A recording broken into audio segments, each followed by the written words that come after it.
Bom, prezados alunos do CASP 2025, conforme prometido, eu vou tentar fazer aqui aquele bizu rapidamente aqui. A primeira dica que eu dou é que todas as questões foram baseadas nos textos disponibilizados e discutidos, né, durante os nossos encontros síncronos, né? Pelo menos nas turmas em que eu ministrei as aulas, todas as questões elas foram debatidas.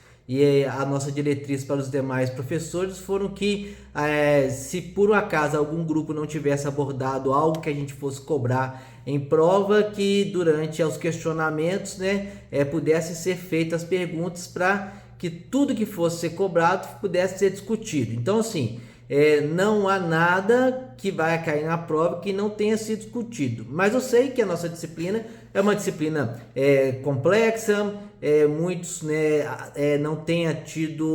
possa não ter tido contato com essa disciplina de forma um pouco mais aprofundada durante a sua carreira e é muito conteúdo durante pouco espaço. Então, nossa intenção aqui é a gente fazer um pouco um debate, né, sobre alguns pontos importantes, destacando para que vocês possam ter uma tranquilidade maior para a prova.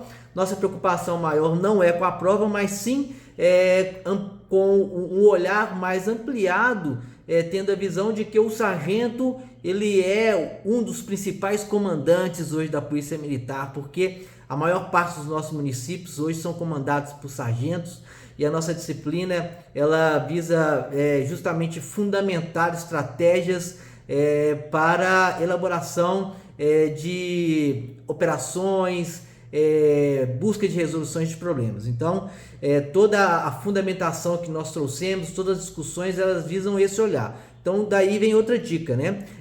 As questões elas foram elaboradas sempre pensando na nossa atividade policial. Então, pense de que forma que esse conhecimento ele pode ser aplicado à atividade policial durante o planejamento de uma estratégia visando a resolução de algum problema. Então, na unidade 1, nós discutimos um pouco sobre Durkheim. Durkheim vem com aquela ideia do fato social, trazendo algumas características do fato social, né, como sendo algo geral, exterior, que seja coercitivo, algo que está fora do indivíduo, né? Por isso que é algo universal, né? E dentro do fato social, né, como sendo uma característica da sociedade, está o crime. Então o crime é um fato social. E como é algo que está generalizado, ele trata então como sendo algo normal. Nos meus vídeos, né, que foram disponibilizados também, nós discutimos um pouco mais sobre isso. Então eu recomendo também como revisão que vocês possam assistir novamente os vídeos. A gente tenta fazer um vídeo curto, né, para que seja possível vocês ter uma atenção concentrada. Então é importante que vocês tenham esse contato da primeira unidade, né?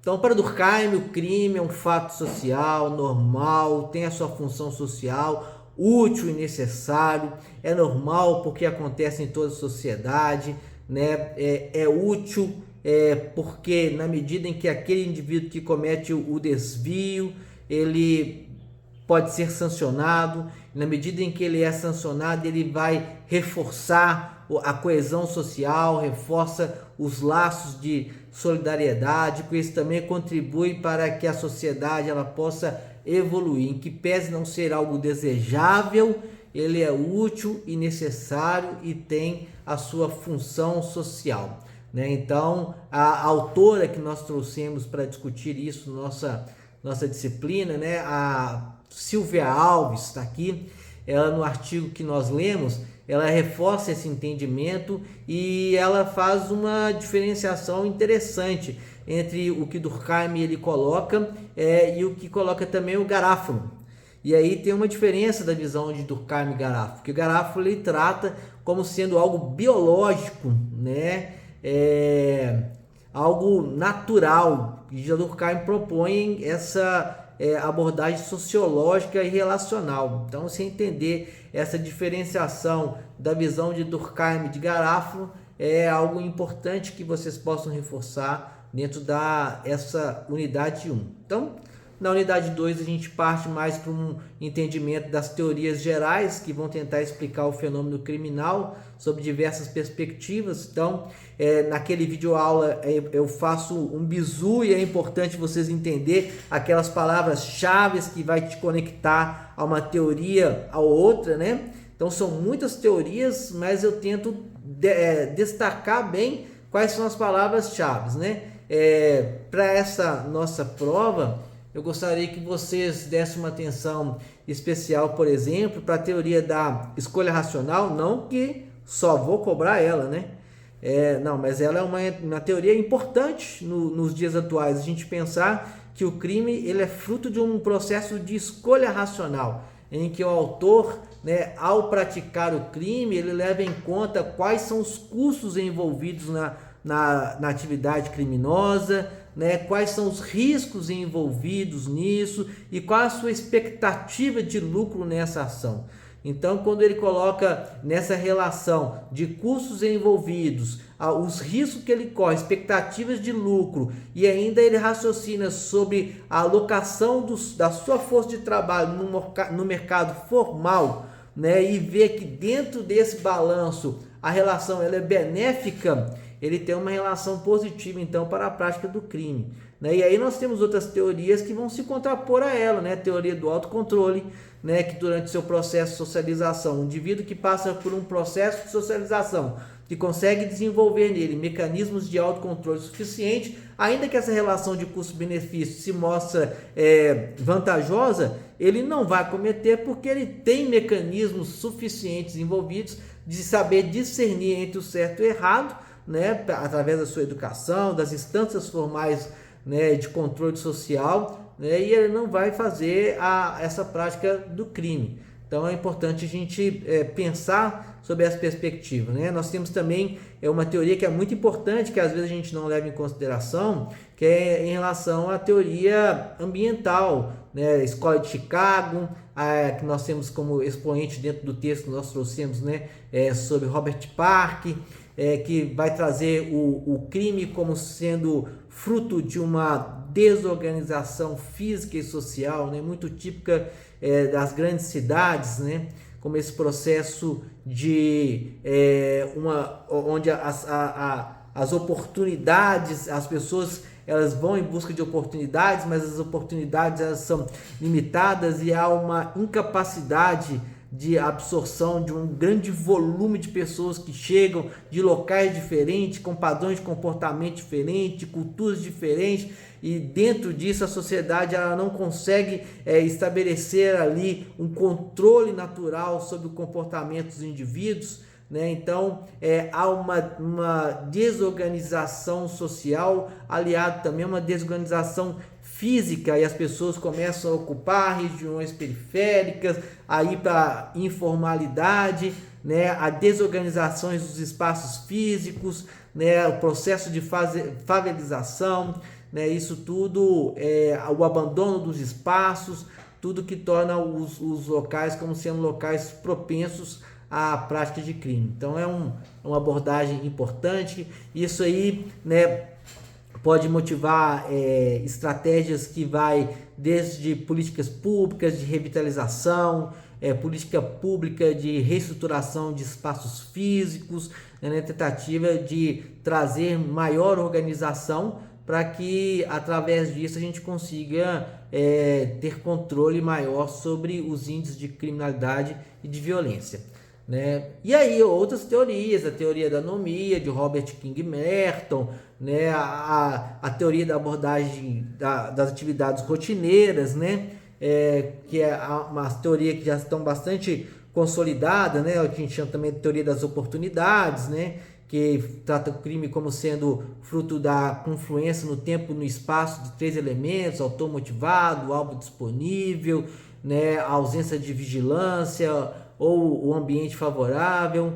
Então essas outras teorias elas todas vão se convergir de uma certa forma dentro das possibilidades que a gente tem de pensar fenômenos criminais e pensar como que nós, policiais, dentro da nossa atividade, podemos pensar estratégias dentro de cada fenômeno que se apresenta. E pensando também que a nossa atividade ela não está engessada quando nós vamos pensar em estabelecer estratégias, né, de prevenção criminal, ou mesmo que existe uma resposta imediata, limitada a uma visão ou outra. Mas nós temos que ter a capacidade de ter um olhar bem amplo de todos os fenômenos, né, e numa resposta pensar diversas perspectivas que possam tentar dar resposta para aquilo que a gente está querendo ter como objetivo ali na resolução de algum problema no nosso processo de gestão, né? Esse é o principal objetivo, né? Isso para o lado criminal, e aí nós caminhamos também para a nossa unidade 3, que vai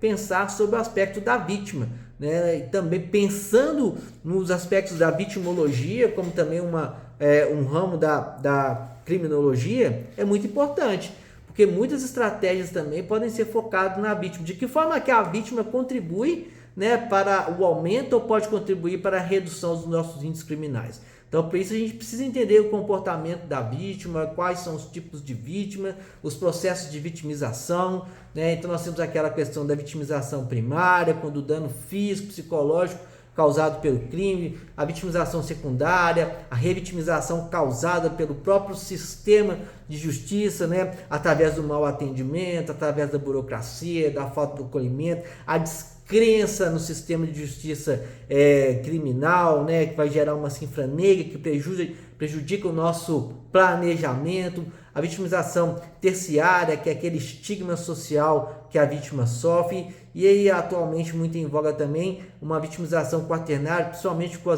o advento das redes sociais, né, das grandes mídias, né, que é aquela vitimização simbólica, sensacionalista, que as pessoas, mesmo não estando naquele ambiente imediato em que ela se encontra, mas ela acaba sendo influenciada e gerando nela, né, por uma notícia, por algo que circula, né, em grande massa, né, de um fato que acontece, ela acaba se sentindo vítima por temer que aquilo também aconteça com ela, né? Também é um fenômeno importante que a gente precisa ter atenção, né? E é fundamental pensarmos também daquelas temáticas que estão mais em vogas, né? Como nós, como os profissionais de segurança pública, reconhecer essas camadas de sofrimento, né?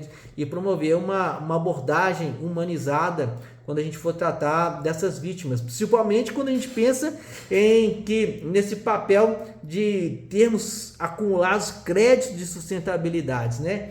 Porque às vezes a pessoa ela é vítima duas vezes, né? Ela é vítima porque sofreu a ação de um delinquente, e quando ela vai buscar atendimento policial, ela acaba sendo vítima duas vezes por não receber um atendimento adequado por quem deve acolher e dar um direcionamento adequado, que são as instituições policiais, né? A pessoa ela teve um veículo furtado, recentemente saiu aí uma resolução, né, da diretoria de operações. A pessoa teve um veículo furtado, está lá desesperada, vai numa base fazer um registro, chega lá na base para fazer um registro, o policial se recusa a fazer um registro, fala, não, isso aqui não é papel da polícia não, isso aqui você vai na delegacia de furto de veículo, faz seu registro lá, e aí a pessoa gera aquela, imagina, ela fica totalmente desamparada. A quem ela deposita a expectativa de ter uma resposta, ela tem uma resposta dessa natureza, então ela é vítima duas vezes, e isso contribui contra a nossa imagem, quanto aquilo que a gente espera de gerar de crédito de sustentabilidade, né? Ainda que a probabilidade de uma resposta efetiva e imediata seja pequena, mas nós nunca devemos tirar daquela pessoa que foi vitimada a expectativa de que nós podemos realmente correr atrás. Então, fique tranquila, vamos fazer o registro, vamos fazer o que for possível, né, para recuperar o seu bem. Então, isso que as pessoas esperam, esse tipo de resposta da polícia militar, né? E aí entra outras questões, por exemplo, as mulheres vítimas de violência doméstica, quando vão fazer um registro, né, da polícia militar, e aí esse registro talvez não é feito da forma adequada, elas acabam se tornando vítima duas vezes. Então, minorias raciais, então esses pontos que a gente precisa ter atenção quando a gente fala de vitimização. Na unidade 4 a gente vai falar um pouco mais sobre isso também. A gente trata um pouco com essa abordagem dos direitos humanos, né? A polícia comunitária, atendimento a minorias, atenção a grupos que são vulnerabilizados, né? Nós temos aí os moradores em situação de rua, hoje uma temática também muito presente, a comunidade LGBTQI, APN+, né, que nós temos também que ter uma atenção especial no trato com essas comunidades, imigrantes, minorias raciais, né, nós temos que ter em mente a nossa capacidade de atuar sempre de forma muito profissional, independente daquilo que você tem de crença, de formação, de ideologia. Nós temos que pensar que a partir do momento que nós somos investidos dessa farda, nós temos que ser profissionais, e ser profissional é você estar alinhado àquilo com que preconiza a legislação, e a nossa legislação ela preconiza o tratamento igualitário a todos, independente da sua classe, da sua cor, da sua opção sexual, do seu gênero. Nós temos que ser profissionais, nós temos que agir de acordo com os fatos, não de acordo com as pessoas, não de acordo com as suas preferências, e sim as circunstâncias que as levam a procurar o serviço policial. Então isso é algo importante que nós temos que tratar. Então, assim, de forma muito resumida, né, nós temos em 16 minutos, né, eu queria trazer isso para você, essa reflexão. Então, eu desejo a todos uma boa prova. Foi um prazer, né, trabalhar com vocês, né, essa disciplina.